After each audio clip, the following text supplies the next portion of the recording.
الحمد للہ رب العالمین والصلاة والسلام علی سید الانبیاء والمرسلین اما بعد فاعوذ باللہ من الشیطان الرجیم بسم اللہ الرحمن الرحیم الصلاة والسلام علیک یا رسول اللہ وعلی آلک واصحابک یا حبیب اللہ الصلاة والسلام علیک یا نبی اللہ وعلی آلک واصحابک یا نور اللہ۔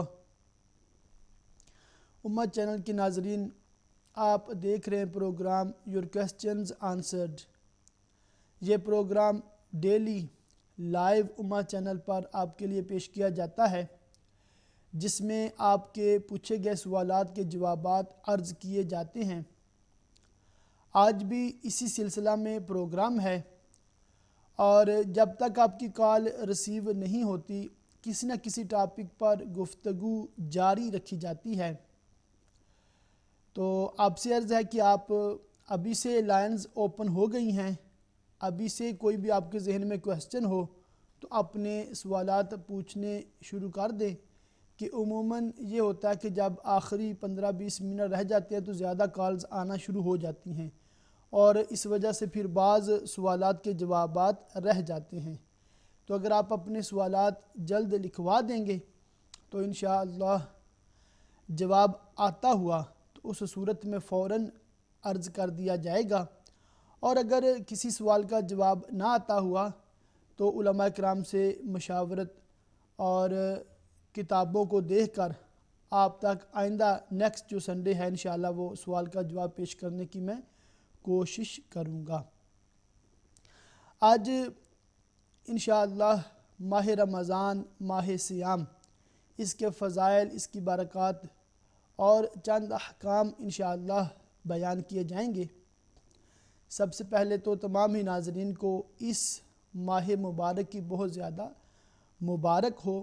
اللہ تعالیٰ تمام مسلمانوں کے لیے ماہ رمضان خیر و برکت کے حصول کا ذریعہ بنائے، اور ہم سب کو اس کے تمام روزے اس کے ظاہری اور باطنی آداب کے ساتھ رکھنے کی توفیق عطا فرمائے۔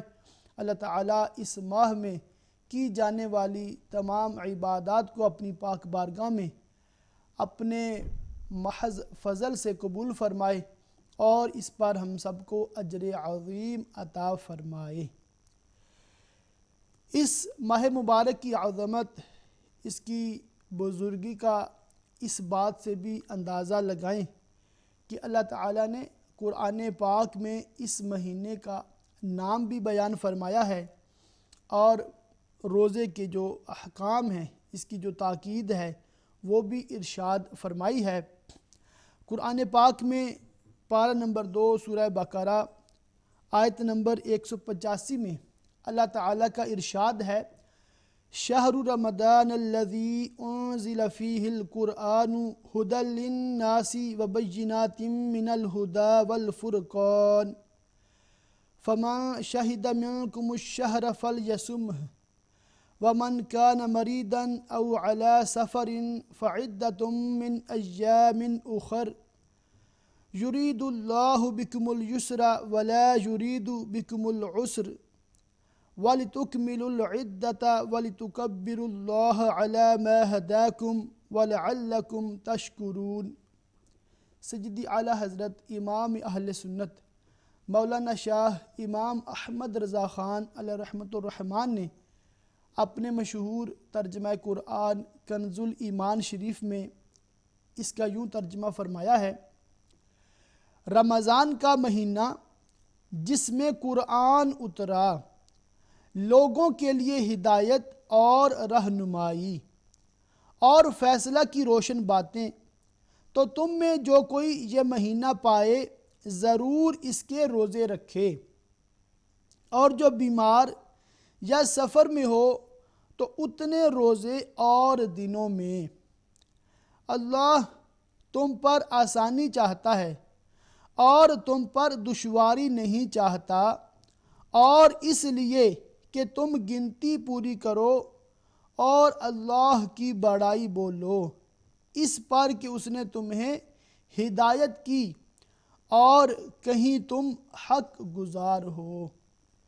تو ناظرین، اس آیت مبارکہ سے ہی ہمیں اس ماہ مبارک کی عظمت، شرافت اور روزے جو ہم پر فرض کیے گئے ہیں اس کے بارے میں معلومات ملتی ہے، اور ساتھ ہی اللہ تعالیٰ کا یہ احسان عظیم بھی ہے کہ جو کوئی بیمار ہو یا وہ سفر پر ہو تو ان دونوں کو رخصت بھی خود اللہ تعالیٰ نے عطا فرمائی ہے کہ اگر وہ سفر یا بیماری کی وجہ سے روزے نہیں رکھ سکتے ماہ رمضان میں، تو ماہ رمضان کے بعد جب ان کا سفر مکمل ہو جائے، گھر واپس آ جائے یا بیمار اچھا ہو جائے تو اتنی گنتی وہ اور دنوں میں پوری کر لیں۔ یعنی ایسا ہوتا ہے کہ بعض اوقات ماہ رمضان 29 کا ہوتا ہے اور بعض اوقات 30 کا ہوتا ہے، تو اگر 29 ڈیز کا ماہ رمضان ہے اور کوئی بیماری کی وجہ سے یہ 29 ڈیز روزے نہیں رکھ سکا، تو رمضان شریف کے بعد اگر اللہ تعالیٰ نے اس کو صحت عطا کی ہے تو اس کو چاہیے کہ 29 روزے جو وہ قضاء کے روزے ہیں ماہ رمضان کے، وہ رکھے گا۔ یہاں سے ایک اور مسئلہ عرض کرتا چلوں کہ بعض لوگ بیماری کی وجہ سے جوانی کی حالت میں فدیہ دیتے ہیں یا فدیہ کے مسائل پوچھتے ہیں، تو ایسے لوگوں کی بارگاہ میں عرض ہے کہ فدیہ کا جو مسئلہ ہے وہ صرف ان لوگوں کے لیے ہے جو بہت بوڑھے ہو چکے ہوں اور روزے نہ رکھ سکتے ہوں اور دوبارہ صحت مند ہونے کی امید بھی نہ ہو۔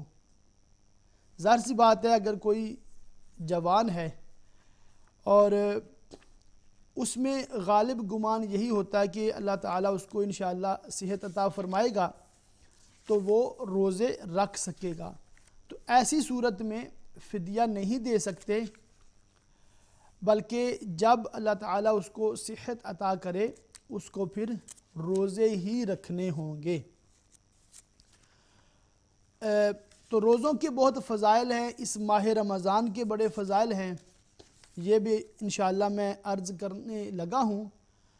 اس کے فضائل میں چند احادیث مبارکہ، ساتھ ہی آپ کو یہ عرض کرتا چلوں کیونکہ یہ پروگرام آپ کے لیے ہے، اس میں آپ کے سوالات کے جوابات عرض کیے جاتے ہیں، تو اگر آپ کے ذہن میں کوئی سوالات ہیں ماہ رمضان کے حوالے سے، روزوں کے حوالے سے یا زکوٰۃ کے حوالے سے، کیونکہ عموماً دیکھا گیا ہے کہ لوگ ماہ رمضان میں اکثر زکوٰۃ دیتے ہیں، حالانکہ دیکھا جائے تو زکوٰۃ کا تعلق رمضان شریف سے نہیں ہے، بلکہ زکوٰۃ اس وقت دینا فرض ہوتی ہے جب اس کے پاس نصاب کو سال گزر جائے۔ اب مسئلہ یہ ہوتا ہے کہ نصاب کیا ہے؟ اگر کسی کے پاس صرف سونا ہے، چاندی بھی نہیں ہے اور ایک پینی بھی نہیں ہے، صرف سونا ہے اس کی ملکیت میں، تو ایسے کا جو نصاب ہے وہ 7.5 تولے سونا ہے۔ اگر صرف سونا ہے اور کچھ مال تجارت، کرنسی کسی بھی ملک کی اور پرائز بانڈ یا اس کے پاس چاندی وغیرہ نہیں ہے، تو ایسے کی جو زکوٰۃ کا حساب ہے وہ زکوٰۃ اس پر تب فرض ہوگی یا اس کا سال تب شروع ہوگا جب اس کے پاس 7.5 تولے سونا ہو۔ اور اگر ایسی حالت ہے کہ اس کے پاس صرف چاندی ہے، ایک بھی روپیہ نہیں ہے، ایک بھی پاؤنڈ نہیں ہے، سونا بھی نہیں ہے، تو ایسے کا جو نصاب ہے وہ 52.5 تولے چاندی ہے۔ اب ایک تیسری حالت ہے جو کہ اکثر کی ہے کہ سونا بھی نہیں ہے ملکیت میں، چاندی بھی نہیں ہے، صرف کرنسی ہے، پاؤنڈ ہیں یا روپیے ہیں، تو ایسا شخص اس پر زکوٰۃ تب واجب ہوگی، تب اس پر فرض ہوگی جب اس کے پاس 52.5 تولے چاندی کی جو قیمت ہے اتنی رقم اس کے پاس جس دن آئے گی، اس دن سے اور اس ٹائم سے سیدی اعلیٰ حضرت فرماتے ہیں کہ اس منٹ اس کا سال شروع ہوگا، اور نیکسٹ ایئر جب وہی اسلامک ڈیٹ اور وہی ٹائم آئے گا تو اس منٹ اس کا سال مکمل ہوگا اور اس پر فرض ہوگا کہ وہ زکوٰۃ ادا کرے۔ چاندی کا جو نصاب اس ہفتے مجھے اس کے ریٹس جو پتہ چلے ہیں وہ پاکستان میں کم و بیش 38,450 روپیہ ہے، اور جو چاندی کے جیولر وغیرہ اس کا کام کرتے ہیں ان کے بقول کہ پورے ماہ رمضان یہ ریٹ ہم فکس رکھیں گے تاکہ نصاب میں لوگوں کو کنفیوژن نہ ہو۔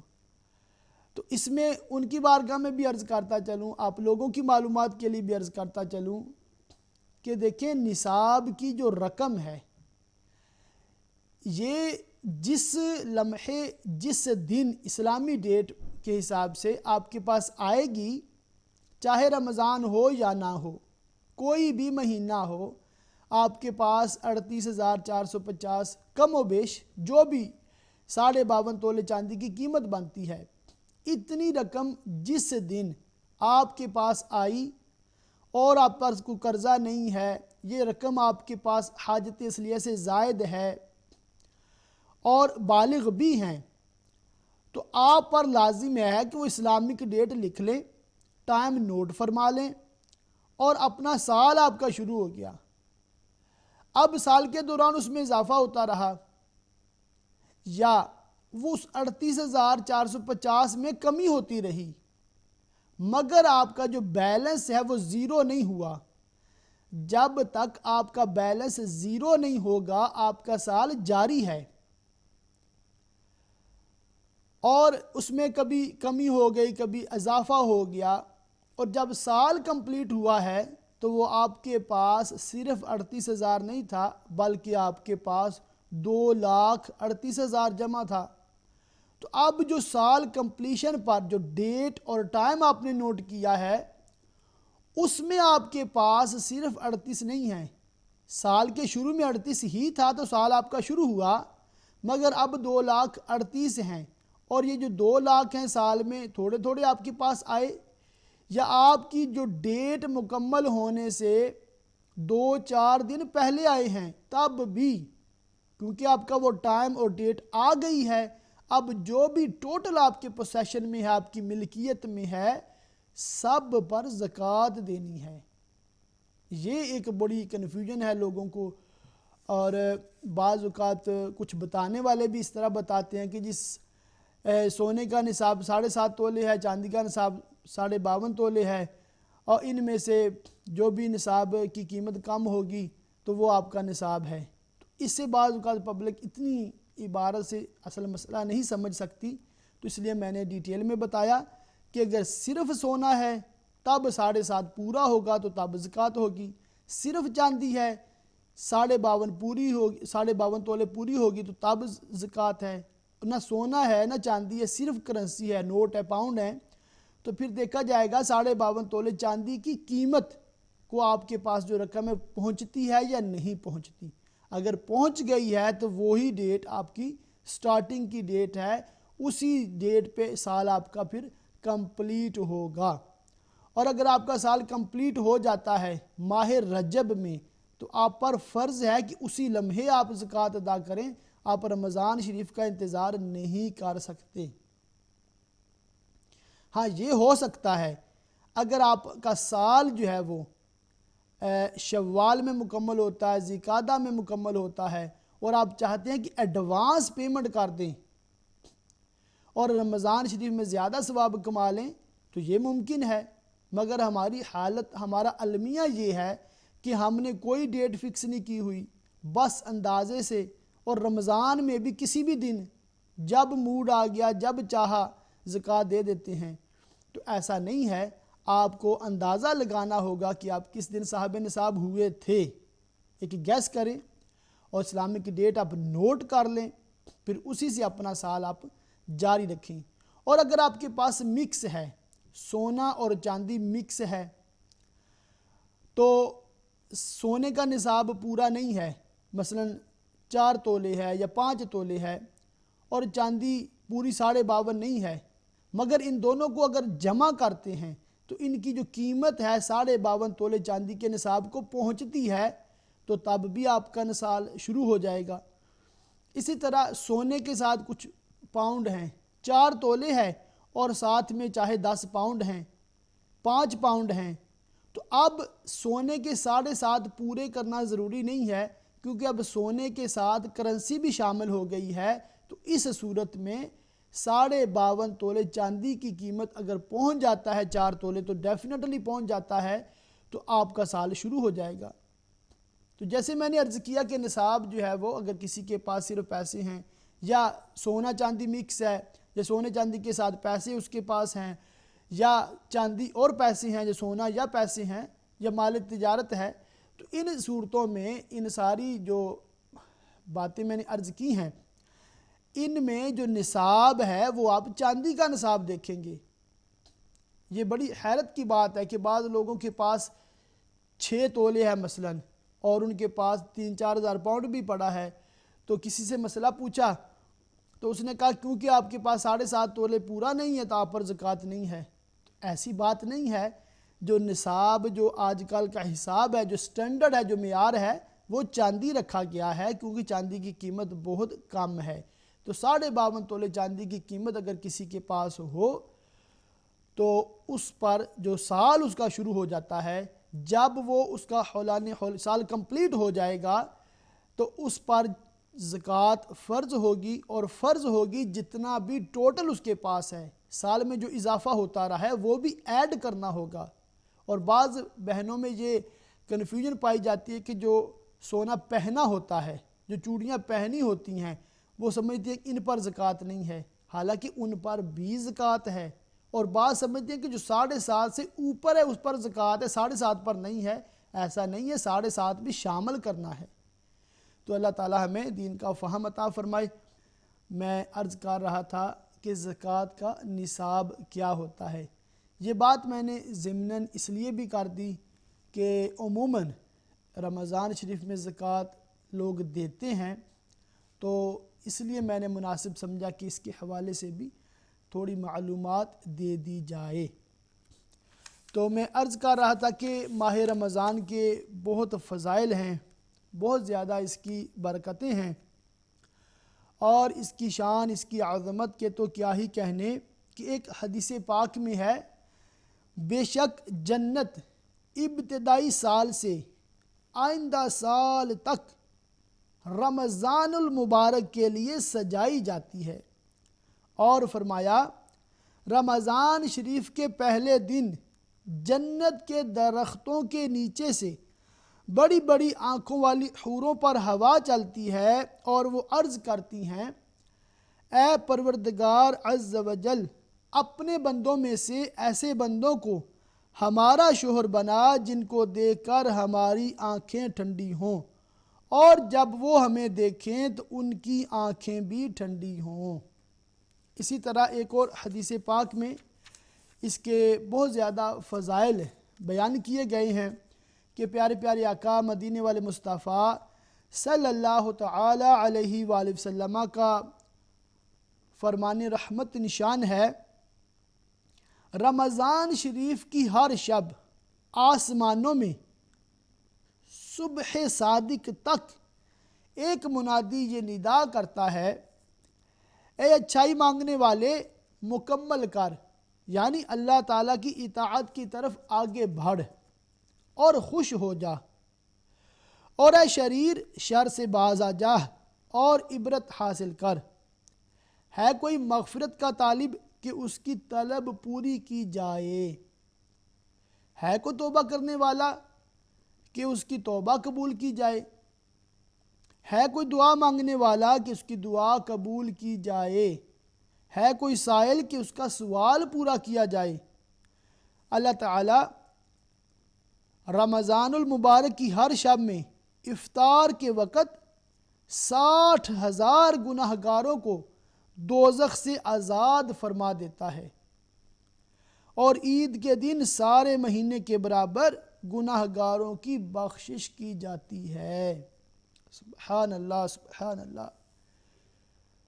تو یوں کہہ لیں کہ ماہ رمضان میں اللہ تعالیٰ کی خصوصی رحمت جو ہے وہ چھما چھم ہم گناہ گاروں پر برستی ہے، اور کتنی بڑی یہ بات ہے کہ ہر روز ہر شب افطار کے وقت 60,000 گناہ گاروں کو دوزخ سے آزاد فرمایا جاتا ہے۔ ایک کالر رچڈیل سے، السلام علیکم۔ وعلیکم السلام ورحمۃ اللہ وبرکاتہ۔ السلام علیکم مولانا صاحب، آپ ٹھیک ہے؟ آواز کافی چلیے، آپ کو اور آپ کے پورے عملے کو رمضان کو بھی بہت بہت مبارک ہو، اور تمام سننے والے مسلمانوں کو رمضان کی بہت بہت مبارک ہو۔ جی جزاک اللہ خیرہ، آپ کو بھی ماہ رمضان مبارک ہو۔ خیر مبارک۔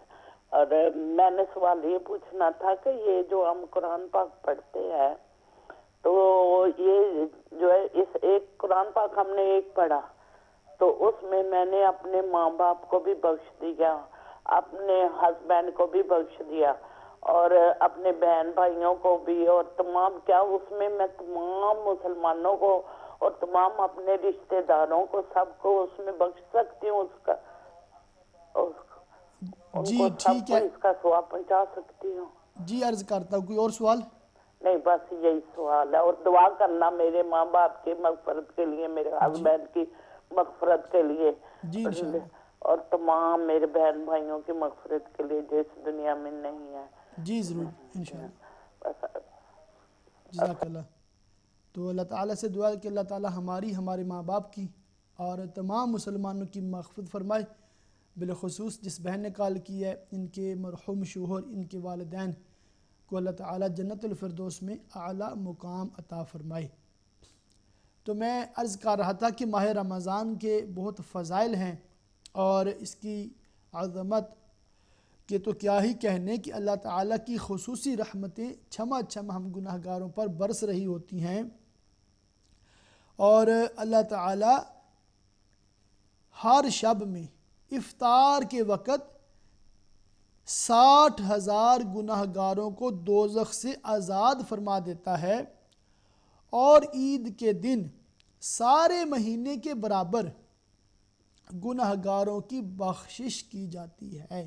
تو اللہ تعالیٰ سے دعا ہے کہ اللہ تعالیٰ ہماری بھی مغفرت یافتہ لوگوں میں شمار فرمائے، اللہ تعالیٰ اس ماہ رمضان کے صدقے ہم سب کے گناہوں کو بھی معاف فرمائے۔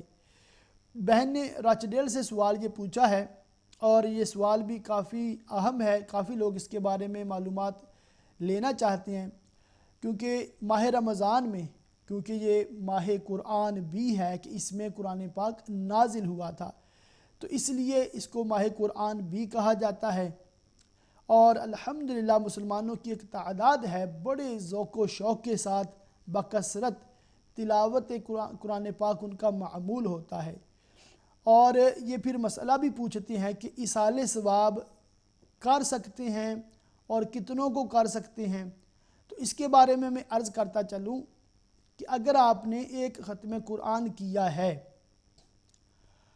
اور آپ ایک مسلمان جو فوت ہو چکا ہے اس کو ایصال ثواب کرتے ہیں، تو اب کیا ہوگا کہ آپ کو تو ایک ختم قرآن کا ثواب ملا، جس کو ایصال ثواب کریں گے اس کو بھی ایک ختم قرآن کا جو ثواب آپ کو ملا تھا اس کو بھی ملے گا، آپ کے ثواب میں کمی نہیں ہوگی، بلکہ آپ نے جو ایصال ثواب کی دعا کی ہے کہ یا اللہ اس مرحوم، مثلا اپنے شوہر کو آپ نے کیا کہ میرے شوہر کو اس قرآن پاک کا ثواب ملے، تو وہ پورے قرآن پاک کا ثواب ان کو بھی ملے گا، آپ کے ثواب میں کوئی کمی نہیں ہوگی۔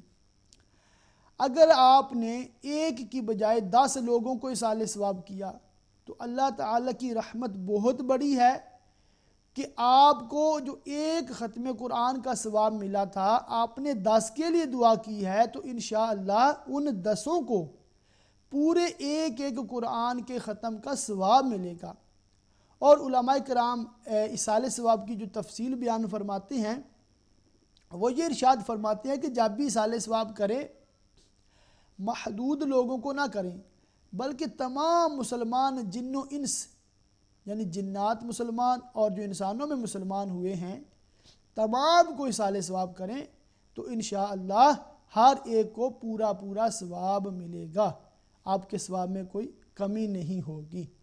ایک اور کالر ہے بلیک بن سے۔ السلام علیکم۔ وعلیکم السلام۔ السلام علیکم۔ جی وعلیکم السلام۔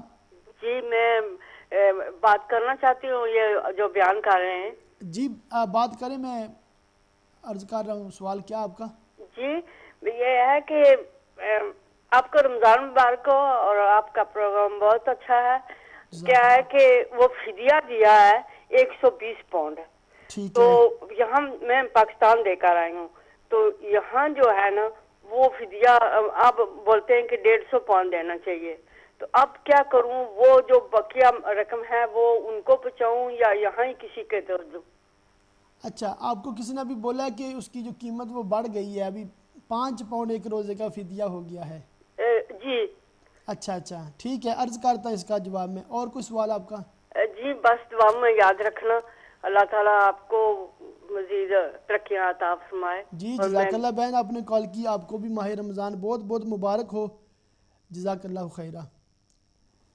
تو ابھی اس دوسرے سوال کا جواب میں عرض کر دیتا ہوں تاکہ جو ناظرین دیکھ رہے ہیں ان کو بھی اندازہ ہو کہ آپ کے سوالات جتنے آتے جائیں گے انشاءاللہ میں جوابات عرض کرتا جاؤں گا، اور جب سوال نہیں ہوگا تو پھر انشاءاللہ گفتگو جاری رکھی جائے گی۔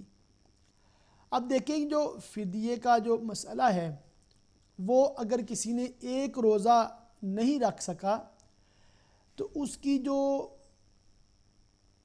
اس کا جو فدیہ ہے ایک صدقہ فطر ہے۔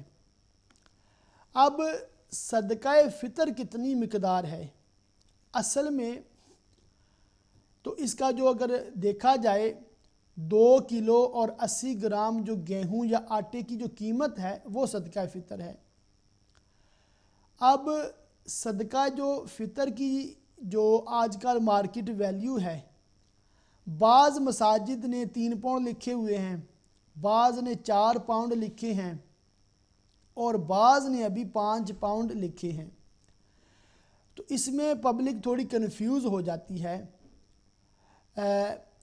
تو آپ کو میں عرض کرتا چلوں کہ اگر آپ نے 4 پاؤنڈ کے حساب سے 30 روزوں کا فدیہ 120 ادا کر دیا ہے تو آپ کا فدیہ ادا ہو چکا ہے، آپ بالکل پریشان نہ ہوں، اور آپ کو اضافی رقم دینے کی ضرورت نہیں ہے۔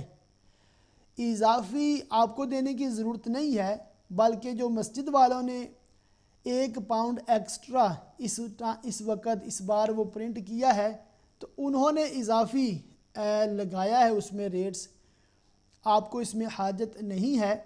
ہاں اگر کوئی 5 پاؤنڈ کے حساب سے دیتا ہے تو اس کو زیادہ ثواب ملے گا، مگر اگر کسی نے 4 پاؤنڈ کے حساب سے فدیہ دے دیا ہے تو تب بھی اس کے روزوں کا فدیہ جو ہے وہ ادا ہو گیا۔ اس کو ایک اور مثال سے آپ یہ سمجھ لیں، فدیے کا جو صدقہ فطر کا جو مقدار ہے وہ تو ظاہر ہر ملک کے اپنے جو وہاں کی جو 2 کلو اور 80 گرام گیہوں کی قیمت کے حساب سے ہوگا، مگر میں پاکستان کی مثال آپ کو دیتا ہوں کہ وہاں پر جو صدقہ فطر جو میری معلومات ہے وہ 100 روپیہ ہے، تو 100 روپیے کے حساب سے ان کے جو 30 روزے ہیں وہ صرف 3000 روپیہ بنتا ہے۔ تو آپ نے جو 120 دیے ہیں تو یہ تو ظاہر ہے 10,000 سے بھی اوپر رقم بن جائے گی، تو آپ کا ڈیفینیٹلی جو ہے وہ صدقہ فطر وہ صدقہ فطر کے حساب سے فدیہ جو آپ کا وہ روزوں کا انشاءاللہ وہ ادا ہو چکا ہے۔ آپ اس میں فکر مند بالکل نہ ہوں، اللہ تعالیٰ آپ کو صحت عطا فرمائے، اور دعا ہے کہ اللہ تعالیٰ آئندہ آپ کو روزے رکھنے کی بھی سعادتیں عطا فرمائے۔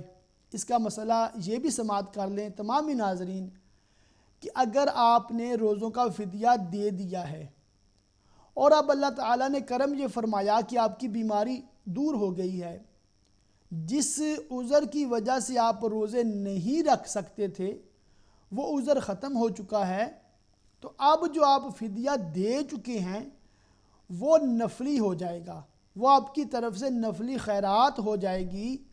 اب آپ پر لازم ہے، کیونکہ آپ کو اللہ تعالیٰ نے صحت عطا فرما دی ہے، تو اب آپ پر لازم ہے کہ آپ روزے رکھیں۔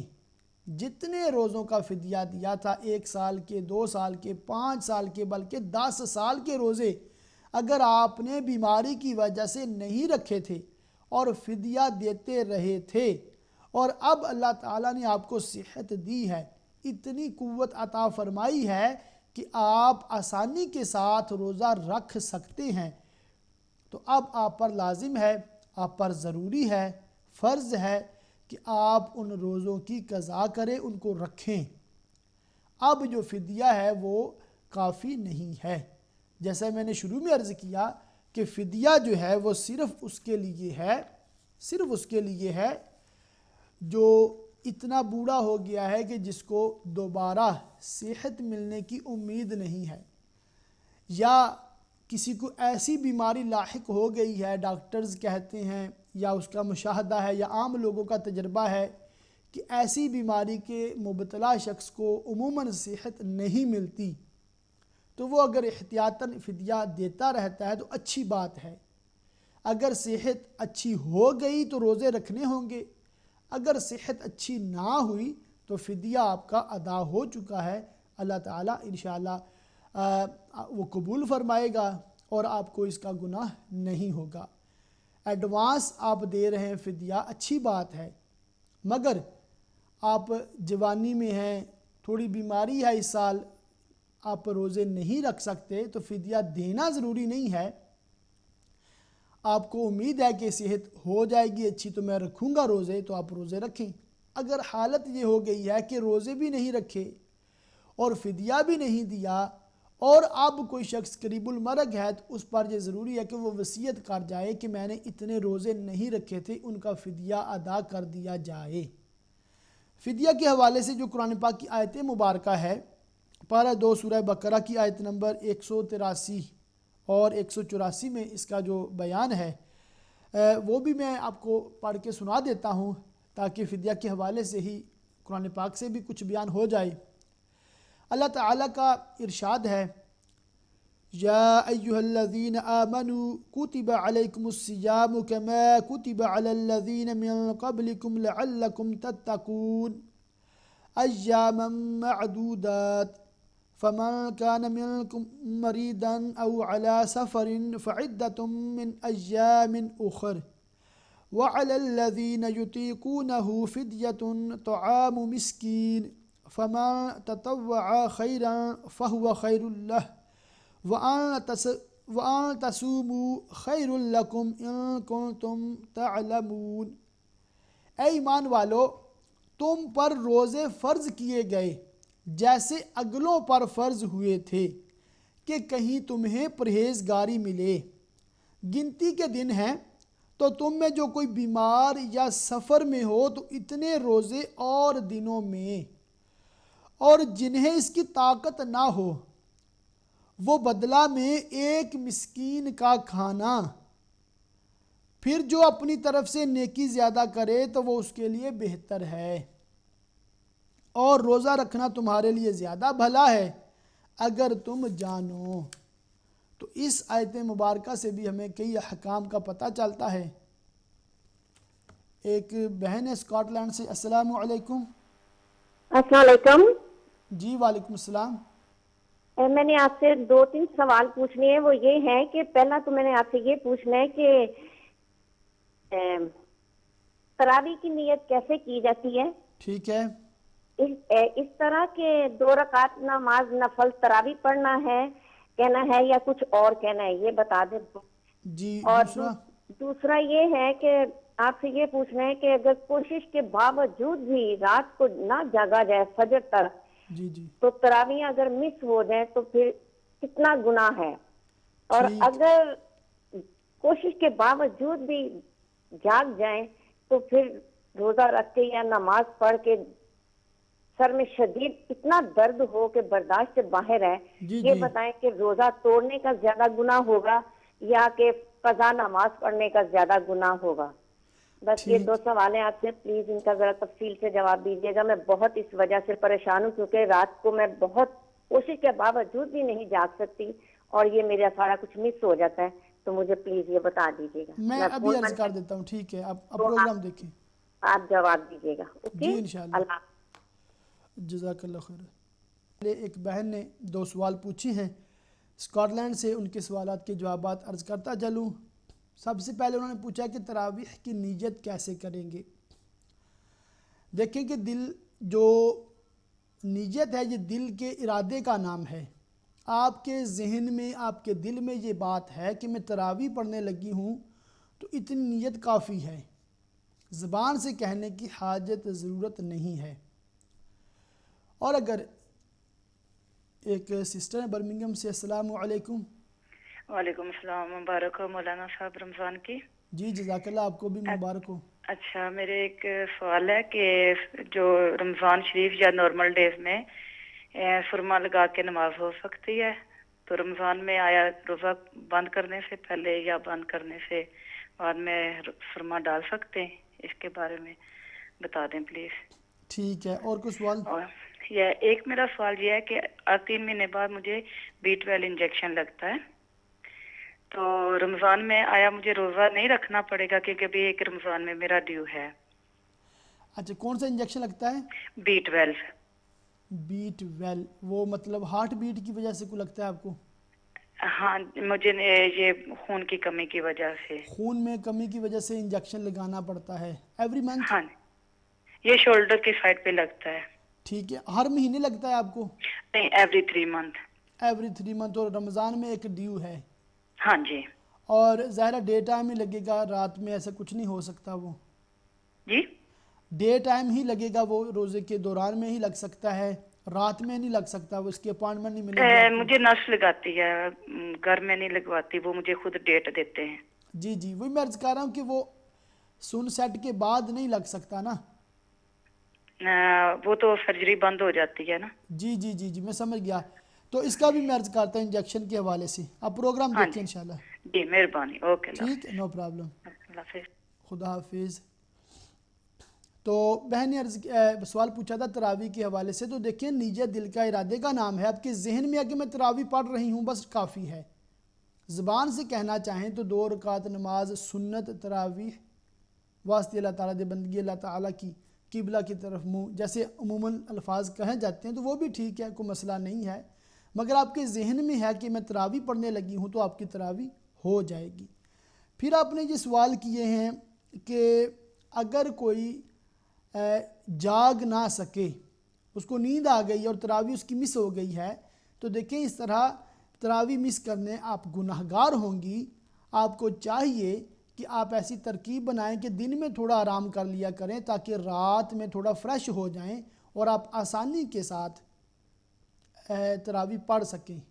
ایک بہن ہے اسٹوکن ٹرنڈ سے، السلام علیکم. السلام علیکم ورحمۃ اللہ وبرکاتہ. علامہ صاحب جی وعلیکم السلام. رمضان مبارک ہو. آپ کو مبارک ہو. ساری امت چاند کی تیر کو مبارک ہو. ساری مسلمان امت کو مبارک ہو. اللہ تعالیٰ سب کو خیر سے روزہ رکھنے کی توفیق دے جی اور آمین. اللہ تعالیٰ میں عبادت کرنے کی توفیق دے. آمین. اور اس مہینے کی فضیلت سے 3 اشرے، اس میں بھی تھوڑی سی ہمیں تفصیل بیان کیجیے، ہماری رہنمائی کیجیے.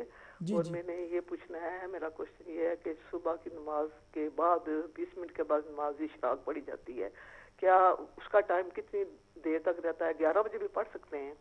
اور اشراق کا ٹائم کتنے بجے شروع ہوتا ہے؟ ٹھیک ہے، اشراق کا وقت میں عرض کر دیتا ہوں. اور اشراق کا بھی، اس کے بعد چاشت کا بھی، کیا 11 بجے بھی آپ پڑھ سکتے ہو؟ بعض دفعہ نماز پڑھ کے بندہ سو جاتا ہے اور اٹھ کے 11 بجے کے قریب 2 رکعت نفل اشراق پڑھ سکتے ہیں. دعا میں یاد رکھیے جو لوگ بیمار ہیں ان کے لیے شفائے کلی کو، جو دنیا سے چلے گئے جتنے بھی مومین میرے والدین سمیت کے لیے دعائیں مغفرت کیجیے. جی انشاءاللہ. السلام علیکم ورحمۃ اللہ وبرکاتہ. جزاک اللہ خیر. وعلیکم السلام ورحمۃ اللہ وبرکاتہ. اللہ تعالیٰ کی پاک بارگاہ میں دعا کہ اللہ تعالیٰ ہمارے ماں باپ کی ساری عمر کی مغفرت فرمائے اور بالخصوص آپ کے والدین کو جنت الفردوس میں اعلیٰ مقام عطا فرمائے. تو میں عرض کر رہا تھا کہ آپ کے سوالات کے جوابات کہ اگر تراویح آپ اس وجہ سے نہیں پڑھ سکتی، جیسے آپ کے سوال سے مجھے اندازہ ہوا کہ یہ روزانہ کا مسئلہ ہے، تو آپ سے عرض ہے کہ دن میں آرام فرمایا کریں اور رات تراویح مس نہ کریں۔ تراویح چھوڑ دینا گناہ کا کام ہے، اور اگر ایک دن کی تراویح مس ہو گئی ہے تو اس کو آپ قضا بھی نہیں کر سکتے، یہ بھی اس کا مسئلہ ہے۔ یہ نہیں کہ ایک دن مس ہو گئی تو دوسرے دن پڑھ لیں، ایسا آپ نہیں کر سکتے۔ تو آپ یہ کوشش فرمائیں۔ اور دوسرا آپ نے یہ پوچھا ہے کہ ایک اور کالر ہیں۔ السلام علیکم۔ السلام علیکم ورحمۃ اللہ وبرکاتہ۔ جی وعلیکم السلام ورحمۃ اللہ وبرکاتہ۔ کیسے بھائی جان، ٹھیک ہو؟ جی الحمدللہ علی کل حال۔ بھائی جان ایک چھوٹا سا کوشچن تھا، جی جی یہ پتہ کرنا تھا کہ یہ جو ہم بالوں کو کلر کرتے ہیں نا، وائٹ بالوں کو، ٹھیک ہے براؤن ہو بلیک ہو کوئی بھی کلر ہو، اس کے بارے میں کیا ہے؟ ٹھیک ہے یہ سر کے بال ہیں یا داڑھی مبارک کے بال ہیں؟ جی میں عرض کر دیتا ہوں۔ اور کوئی سوال؟ بڑی مہربانی، ٹھیک ہے دعا جزاک میں اللہ، یاد رکھنا۔ اوکے آپ بھی یاد رکھیے گا انشاءاللہ۔ اوکے۔ خدا حافظ۔ تو پھر بہن نے یہ پوچھا تھا کہ روزے کی جو رات میں جا کر اٹھتی ہیں تو بہت سخت سر میں درد ہوتا ہے اور اس طرح کی بات ارشاد فرما رہی تھی۔ تو دیکھیں آپ جیسے رمضان شریف کا مہینہ ہے تو آپ کو کوشش کرنی چاہیے کہ ایسے کام نہ کریں جس کی وجہ سے زیادہ تھکاوٹ ہو جاتی ہے، اور آپ دن میں زیادہ آرام فرما لیں تاکہ آپ کا روزہ آسانی سے پورا ہو سکے۔ علماء کرام فقہاء کرام بڑی پرانی کتابوں میں یہ تحریر فرماتے ہیں کہ جیسے کوئی تندور پر نان لگاتا ہے، نان بائی جسے کہا جاتا ہے۔ ایک اور کالر ہیں۔ السلام علیکم۔ وعلیکم السلام ورحمۃ اللہ وبرکاتہ۔ جی جناب۔ جی حضور خیریت ہے؟ اللہ پاک کا شکر ہے جناب، آپ سنائیں۔ الحمدللہ، دعائیں آپ کی۔ رمضان المبارک مبارک ہو آپ کو اور سب کو۔ خیر مبارک جی، آپ کو بھی مبارک ہو۔ جی خیر مبارک حضور۔ تو میں نے وہ محض 2-3 ہفتے پہلے سوال پوچھا تھا ضد کے بارے میں، حدیث قدسی جو تھی، جی جی تو شاید آپ نے جواب دیا ہو، تو میں تو پھر وہ فالو نہیں کر سکا آپ کے پروگرام 2-3 پچھلے۔ ٹھیک ہے، اس کا میں جواب عرض کر دیتا ہوں انشاءاللہ۔ ہاں ٹھیک ہے حضور، ٹھیک ہے جزاک اللہ، پروگرام دیکھیں۔ ٹھیک ہے جی۔ السلام علیکم ورحمۃ اللہ وبرکاتہ۔ وعلیکم السلام ورحمۃ اللہ وبرکاتہ۔ تو میں عرض کر رہا تھا کہ جیسے نان بائی، نان لگانے والا جو تندور پہ کام کرتا ہے، سخت کام ہے، اگر اس وجہ سے وہ روزہ نہیں رکھ سکتا تو علماء کرام فرماتے اس کو چاہیے وہ پورا دن کام نہ کرے بلکہ آدھا دن کام کرے تاکہ وہ روزہ رکھ سکے۔ تو یہ ایکسکیوز نہیں ہے نیند کا یا اس وجہ سے آپ، ہاں یہ مسئلہ آپ ضرور سن لیں کہ اگر آپ نے افطاری کی اور نیند آ گئی ہے، سحری کے لیے اٹھ نہیں سکے، تو روزے کے لیے سحری کرنا شرط نہیں ہے۔ سحری کرے، سنت ضرور ہے، ثواب ملے گا، مگر اگر کسی کی آنکھ نہیں کھلتی ہے اور سحری کا ٹائم گزر گیا، اب فجر کا ٹائم شروع ہو گیا ہے، تو اب بھی اس پر لازم ہے کہ وہ روزہ رکھے، روزے کی نیت کرے۔ اگر سحری نہیں کی تب بھی روزہ رکھ سکتے ہیں، اس میں کوئی پرابلم نہیں ہے۔ تو بہن کو میں دوبارہ یہی عرض کروں گا، مشورہ تن کہ آپ کوشش فرمائیں، سارے روزے رکھیں اور نمازیں پڑھنے کی کوشش فرمائیں۔ ایک لندن سے کالر ہیں۔ السلام علیکم۔ السلام علیکم۔ پوچھنا چاہتا ہوں کہ پینشن جو ہوتا ہے نا، پینشن اکاؤنٹ میں جو پیسے ڈالتے ہیں ہر مہینہ کمپنی سے، جی جی، اور پھر شیئر، اسٹاکس اینڈ شیئر میں انویسٹمنٹ ہوتا ہے، جی جی، جب آپ بڑا کائنڈلی بیان کر رہے ہیں زکوٰۃ کے بارے میں، تو وہ پینشن، ابھی پینشن مل رہی تو نہیں ہے مگر کمپنی سے ڈالتے ہیں نا پینشن میں پیسے، وہ اکاؤنٹ میں جو جمع ہوتے ہیں اس کو بھی زکوٰۃ دینے کی ضرورت ہے یا جب پینشن لے گی تبھی دینا ہے؟ جی عرض کر دیتا ہوں انشاءاللہ، آپ پروگرام دیکھیں۔ اور دوسری بات، اسٹاکس اینڈ شیئر، جو شیئر ہوتے ہیں نا، یہ پبلک شیئر ہوئے تھے، سب میں شیئر میں جو پیسے پڑے ہیں اس کو بھی گننا پڑتا ہے یا نہیں؟ جزاک اللہ خیر، السلام علیکم۔ وعلیکم السلام، جزاک اللہ جی۔ اور ایک بہن نے برمنگم سے پوچھا ہے کہ کیا آنکھوں میں سرما لگا سکتے ہیں رمضان شریف میں بھی، اور غالباً ان کا سوال یہ تھا کہ افطاری کے بعد جیسے سرما لگا لیں اور سحری سے پہلے سرما لگا لیں اور دن میں بھی آنکھوں میں سرما رہے تو اس میں کوئی پرابلم تو نہیں آتی؟ تو دیکھیں سرمے کا مسئلہ یہ ہے کہ روزہ رکھا ہوا ہے، دن میں بھی سرما لگاتی ہیں اگر آپ، تو پھر بھی آپ کا روزہ نہیں ٹوٹتا۔ سرما لگانے سے روزہ نہیں ٹوٹتا، چاہے سرمے کا جو اس کا جو کلر ہے وہ تھوک میں بھی آ جائے تو اس طرح بھی روزہ نہیں ٹوٹتا۔ یہ علماء کرام کا فتویٰ ہے۔ مگر میں آپ کو احتیاط کا مشورہ یہ دوں گا کہ آپ روزے کے دوران سرما نہ لگائیں۔ اس کی وجہ میں یہ عرض کروں کہ کچھ علماء کرام ہیں جنہوں نے یہ فتویٰ دیا ہے کہ روزہ ٹوٹ جائے گا۔ اب ان کے دلائل کتنے قوی ہیں کتنے کمزور ہیں یہ اس پہ میں بحث نہیں کروں گا، مگر احتیاطی طور پر اگر آپ سرما نہیں لگاتی تو یہ بہتر ہے، انسب ہے، زیادہ مناسب ہے۔ اور اگر آپ سرما اس وجہ سے لگا لیتی ہیں کہ علماء کرام جو اکثریت ہے، زیادہ تر علماء یہی ارشاد فرماتے ہیں کہ سرما لگانے سے روزہ نہیں ٹوٹتا، تو آپ لگا بھی سکتی ہیں، مگر اگر آپ تقویٰ کی راہ اختیار کرنا چاہیں تو یہ زیادہ بہتر ہے۔ پھر آپ نے یہ سوال کیا کہ کوئی انجیکشن لگوانا پڑتا ہے آپ کو ہر 3 ماہ بعد، اور ایک انجیکشن آپ کا ڈیو ہے وہ رمضان شریف میں ہی لگانا پڑے گا، تو اس کے بارے میں کیا حکم ہے؟ تو تمامی ناظرین انجیکشن کا مسئلہ بڑی توجہ کے ساتھ سماعت فرما لیں۔ روزے کے دوران انجیکشن لگوانا ہو، وہ چاہے مسل میں لگے یا نبض میں لگے، انجیکشن چاہے وہ چھوٹا ہے عام انجیکشن ہے یا پوری ڈرپ ہے، جو اکثریت علماء کرام کی ہے وہ یہ ارشاد فرماتے ہیں کہ انجیکشن لگوانے سے روزہ نہیں ٹوٹتا۔ اب بعض علماء کرام نے اب جدید تحقیق فرمائی ہے، مقالے لکھے ہیں اور یہ ایمفیسائز کر رہے ہیں کہ انجیکشن لگانے سے روزہ ٹوٹ جائے گا۔ تو ان کے دلائل بھی دوسرے علماء نے پڑھے ہیں، یہ جو کہتے ہیں کہ انجیکشن سے روزہ ٹوٹ جائے گا وہ بھی موجودہ علماء کرام ہیں، حیات ہیں، کتابیں لکھ رہے ہیں، پڑھا رہے ہیں، اور جو کہتے ہیں کہ روزہ نہیں ٹوٹے گا وہ بھی موجود ہیں۔ تو دونوں گروہ موجود ہیں مگر دونوں کا اس پر اتفاق نہیں ہوا ابھی تک، تو یہ علماء میں اختلاف ہے۔ اب میں آپ کو جو مشورہ دینے لگا ہوں تمامی ناظرین کو مشورہ ہے، اور یہی ہم کر سکتے ہیں۔ ہم عوام جو ہیں وہ جب علماء کا اختلاف ہو جائے تو ہمیں احتیاط والا کام کرنا چاہیے۔ اب آپ کا انجیکشن ڈیو ہے تو آپ ایسا کریں، آپ روزہ رکھ لیں اور انجیکشن لگوا لیں۔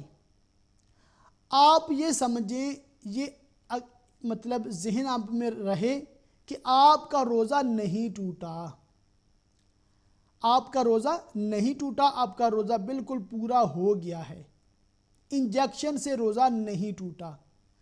اب جب رمضان شریف گزر جائے تو آپ ایک روزہ احتیاطی طور پر رکھ لیں، کہ جو علماء کہتے ہیں کہ انجیکشن سے روزہ ٹوٹ جاتا ہے تاکہ ان کے قول پر بھی عمل ہو جائے۔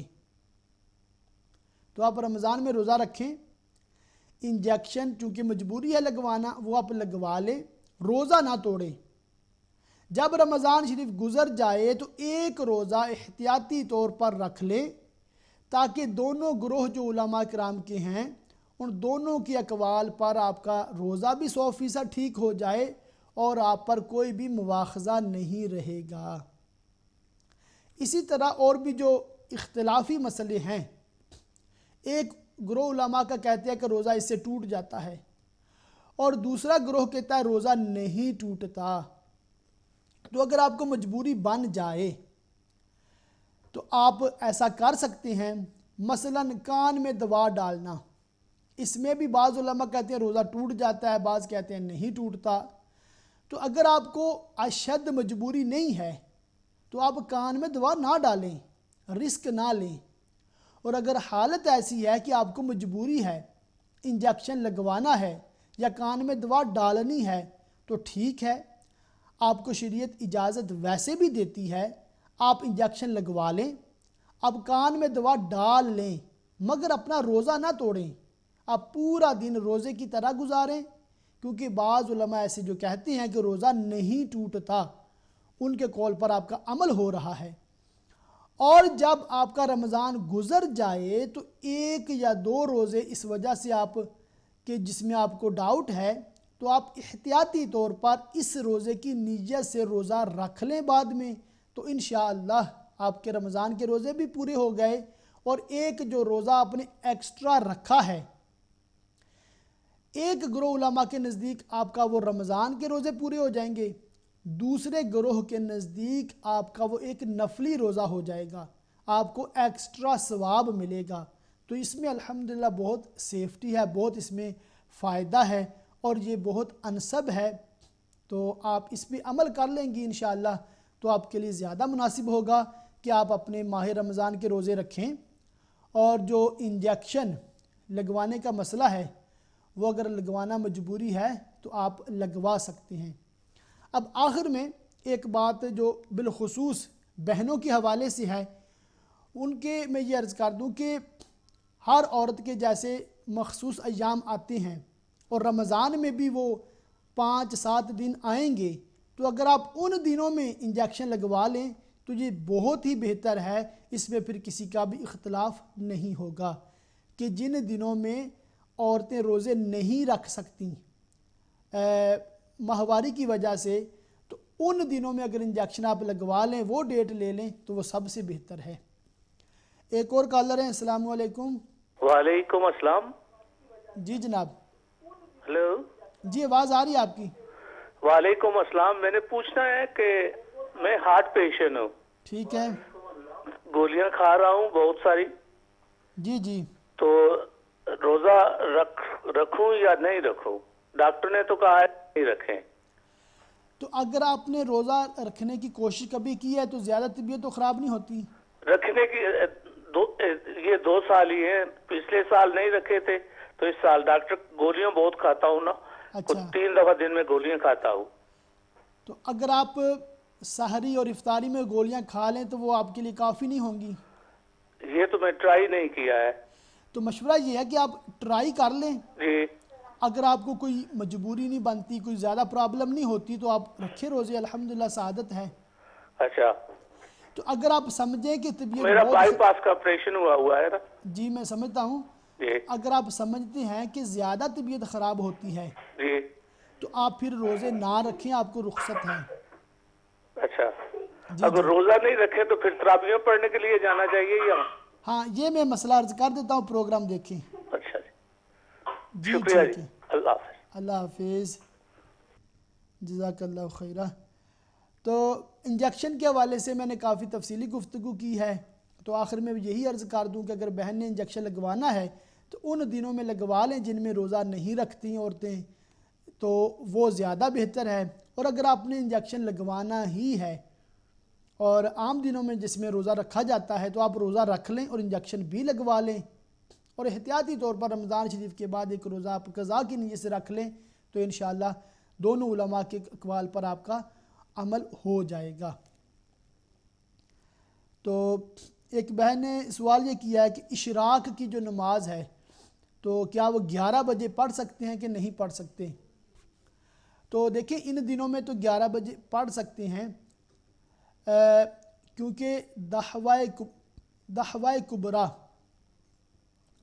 کبرا کہتے ہیں کہ نصف النہار شرعی کو، کہ آپ کا جو سحری کا اینڈ ٹائم ہے، صبح صادق کا جو ٹائم ہے، اس سے لے کر غروب آفتاب تک جو ٹائم ہے اس کو آپ ٹوٹل کریں، اس کا پھر ہاف کریں. جب فرسٹ ہاف ختم ہوگا تو اس وقت زوال کا ٹائم شروع ہوگا. آسانی کے لیے ظہر کا ٹائم شروع ہونے سے پہلے کم و بیش 1 گھنٹہ 1.5 گھنٹہ وہ زوال کا ٹائم ہوتا ہے، کیلنڈرز پر بھی لکھا ہوتا ہے، یا جو موبائلز میں پیریڈ ٹائمنگ ایپس وغیرہ آ گئے ہیں اس سے بھی آپ چیک کر سکتی ہیں آپ کے شہر میں زوال کا ٹائم کب شروع ہوتا ہے۔ تو زوال کا ٹائم شروع ہونے سے پہلے آپ اشراق اور چاشت کی نماز پڑھ سکتی ہیں، دونوں کا ٹائم سیم ہی ہے، پہلے اشراق پڑھیں بعد میں چاشت پڑھیں، اور یہ ٹائم شروع ہوتا ہے جب سن رائز کو 20 منٹ گزر جائیں، 20 پاسٹ سن رائز، سورج طلوع ہونے کو 20 منٹ جب گزر جاتی ہیں تب اشراق کا اور پھر چاشت کا ٹائم شروع ہوتا ہے۔ اشراق اور چاشت میں کوئی وقفہ نہیں ہے، آپ ان کو اکٹھے بھی سیم ٹائم پڑھ سکتی ہیں، کوئی پرابلم نہیں ہے۔ اور جیسا آپ نے سوال بھی کیا ہے کہ اگر فجر نماز پڑھ کے سو جاتے ہیں اور اٹھ کے پڑھ لیتے ہیں اشراق چاشت تو کیا پڑھ سکتے ہیں؟ تو جی ہاں بالکل پڑھ سکتے ہیں، اس میں بھی حرج نہیں ہے، مگر زیادہ ثواب اس میں ہے کہ فجر پڑھ کے بندہ مصلی پہ ہی بیٹھا رہے، ذکر اذکار کرتا رہے، جب سورج طلوع کر جائے اور 20 منٹ گزر جائیں اس وقت اشراق پڑھیں گے تو پھر زیادہ ثواب ملتا ہے، مگر ویسے بھی پڑھیں تو کوئی پرابلم نہیں ہے۔ ایک بھائی نے یہ سوال کیا کہ کیا بالوں کو کلر کر سکتے ہیں یا نہیں کر سکتے؟ تو اس میں یہی عرض کروں گا کہ بالوں کو کوئی بھی کلر کر سکتے ہیں مگر سیاہ نہیں کر سکتے، جسے خضاب بھی کہتے ہیں۔ کالا خضاب جو ہے اس میں علماء کرام کا اختلاف ہے، بعض علماء کرام کہتے ہیں کہ سیاہ خضاب لگا سکتے ہیں، یعنی بالوں کو کالا کر سکتے ہیں، اور جو اکثریت ہے وہ کہتی ہے کہ بالوں کو کالا نہیں کر سکتے۔ تو آپ کو یہی میں مشورہ دوں گا کہ آپ بالوں کو کالا نہ کریں، اس کے علاوہ کوئی بھی کلر آپ کرنا چاہیں تو اس کی اجازت ہے۔ تو ناظرین آپ کے سوالات کے جوابات میں عرض کر رہا ہوں۔ تو بھائی نے جو پینشن کے حوالے سے پوچھا ہے، اور مسئلہ یہ کہ اگر اس کو پینشن مل رہی ہے اور اس کے اکاؤنٹ میں پیسے ہر مہینے آ رہے ہیں۔ ایک اور کالر ہیں برمنگھم سے۔ السلام علیکم۔ وعلیکم السلام ورحمۃ اللہ وبرکاتہ۔ علامہ صاحب اللہ رب العزت آپ کو دراز عمر بالخیر عطا کرے۔ جی آمین، جزاک اللہ۔ اور یہ علمی محفل اپنی بارگاہ میں قبول ہو۔ جی آمین۔ علامہ صاحب میرے 2-3 سوال ہیں۔ جی جی۔ پہلے جیسے آپ بریک سے پہلے کسی بہن کو فدیہ کے بارے میں بتا رہے تھے، تو اس کے بارے میں میرا یہ سوال ہے کہ فدیہ کی رقم اکثر لوگ یہی سمجھتے ہیں، اب جیسے ایک حاملہ عورت ہے، پریگننٹ عورت ہے، تو وہ میں نے بہت سی عورتوں کا یہ مشاہدہ کیا ہے کہ وہ فدیہ کی رقم دے دیتی ہیں اور بعد میں روزہ نہیں رکھتی ہیں۔ ان کا یہی ہوتا ہے کہ ٹھیک ہے، مطلب یہ پریگنینسی میں تو مطلب شرعی عذر ہے اور ہم پہ روزے معاف ہیں، اور وہ فدیہ دے دیتی ہیں، اور بعد میں بھی کتنی عورتیں یہ والے روزے نہیں رکھتی کہ وہ فدیہ دے کے بالکل بےغم ہو جاتی ہیں۔ تو اس پہ ذرا روشنی ڈالیں کہ ایسی عورتوں کو فدیہ دینا ہوگا کہ نہیں۔ ٹھیک ہے۔ اور دوسرا میرا سوال مطلب نیت کے بارے میں ہے کہ جیسے لوگ سمجھتے ہیں کہ اگر ہم نے سحری کے وقت نیت کے الفاظ نہ کہے تو ہمارا روزہ ہی نہیں ہوگا، اور اگر کچھ لوگ ایسے ہوتے ہیں کہ جیسے نیت کر لیتے ہیں اور اگر ابھی ٹائم بھی باقی ہے تو اس کے باوجود بھی وہ کہتے ہیں جب ہم نے نیت کر لی تو ابھی ہم کچھ نہیں کھا سکتے۔ مثلا ایک شخص نے کوئی اپنی جو ٹیبلٹس کھانی تھی، کوئی شوگر کا مریض ہے یا ہارٹ پیشنٹ ہے، اب اس نے نیت کر لی تو بعد میں یاد آیا کہ میں نے تو اپنی ٹیبلٹس بھی کھانی تھی اور ابھی وقت بھی ہے سحری میں، اس کے باوجود وہ نہیں کھاتے کہ اب ہم نے نیت کر لی، ابھی ہم اگر اپنی ٹیبلٹ کھائیں گے تو ہمارا روزہ ٹوٹ جائے گا۔ تو اس پہ بھی ذرا روشنی ڈالیں۔ اور تیسرا میرا سوال یہ ہے کہ کچھ لوگ رمضان کے مہینے میں پاکستان چلے جاتے ہیں کہ ان کو نیت یہ ہوتی ہے کہ ان کو جب کیونکہ پاکستان جائیں گے تو مسافر ہو جائیں گے، تو اس لیے وہ روزے مطلب جی نہیں رکھ سکتے، شرعی عذر بن جائے گا۔ تو ایسا لوگ جو ایسا کرتے ہیں تو اس کے بارے میں شریعت کیا حکم دیتی ہے؟ ٹھیک سمجھ آ گئی میرے سوال کی؟ جی بالکل سمجھ گیا۔ اور کوئی سوال؟ جی جزاک اللہ خیر۔ آپ سے درخواست ہے کہ ہم سب کے خاتمہ بالایمان اور بے حساب مغفرت کی دعا فرما دیں، اور بالخصوص میرے والدین کی بے حساب مغفرت کی دعا کیجیے گا۔ جی جزاک اللہ خیر۔ السلام علیکم ورحمۃ اللہ وبرکاتہ۔ وعلیکم السلام ورحمۃ اللہ وبرکاتہ۔ تو ناظرین آپ کے سوالات کے جوابات میں ایک اور کالر ہیں۔ السلام علیکم۔ وعلیکم السلام ورحمۃ اللہ وبرکاتہ۔ حضرت علامہ صاحب جس طرح میری بہن نے بڑے خوبصورت مسائل پوچھے ہیں، اگر کوئی مرد ہو تو مرد ایسا کرتا ہو اس کے لیے کیا حکم ہے؟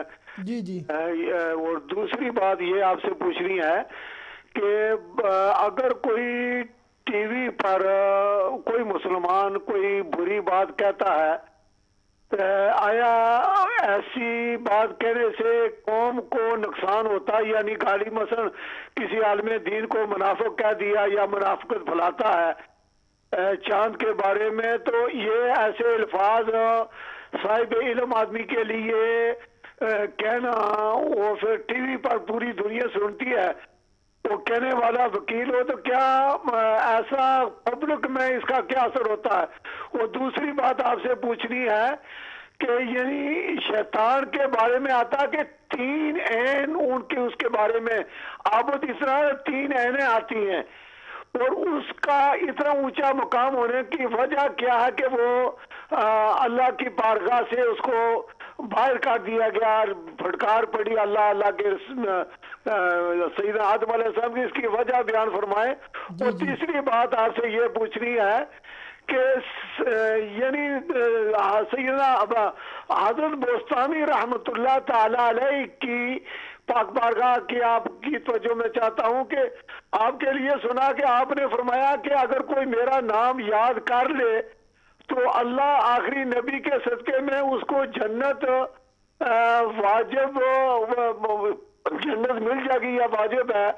اور ابو علیہ السلام خرقانی کے لیے آتا کہ آپ نے 12 سال حضرت بایزید بوستانی کی قبر پر زیارت کے لیے جاتے، اور جب واپس آتے 12 میل کا ایریا آپ حضرت بایزید بوستانی کے قبر کی طرف پیٹ نہ کرتے بلکہ منہ کر کے پیچھے آتے.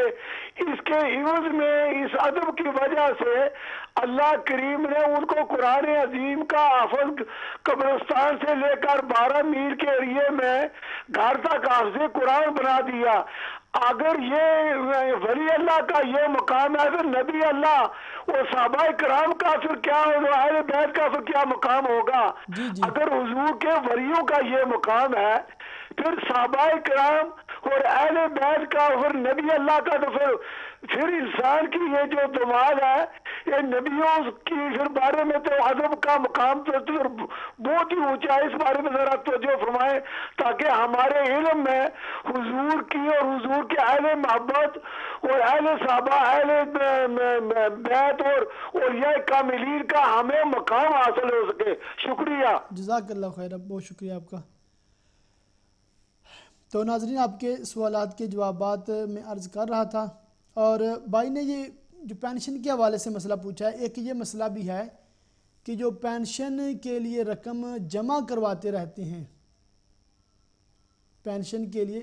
ایک اور کالر ہیں. السلام علیکم. وعلیکم السلام ورحمۃ اللہ وبرکاتہ. علامہ صاحب رمضان مبارک.